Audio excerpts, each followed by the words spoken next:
28 June 2026 ইট ভাটা বাবনপুর পলতা উত্তর 24 পরগনা থেকে চ্যানেল আনন্দের একটি প্রতিবেদন।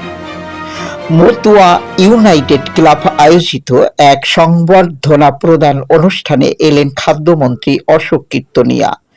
ফুটবল খেলোয়াড়দের উৎসাহ ও সর্বপ্রকার সহযোগিতার প্রতিশ্রুতি দেন তিনি।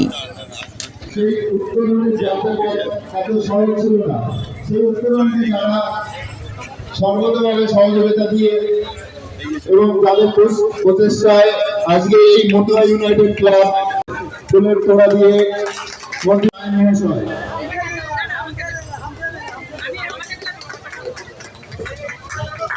আমরা ইউনাইটেড বরুণ মাধব প্লেয়ারদের দিচ্ছে মঞ্চে এসে interior housing project private limited এবং তিনি তার সংযুক্ত বক্তব্য বলবেন, কারণ উনি আমাদের কমিটি আছে এবং দুর্গাপুর বিভিন্ন কমিটির সদস্য তারা উত্তর দিয়ে এবং আলোচনা করবেন।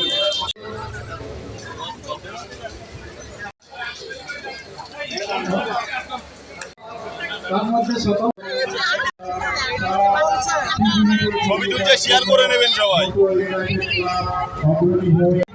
সবাই ছবিটা শেয়ার করে নেবে।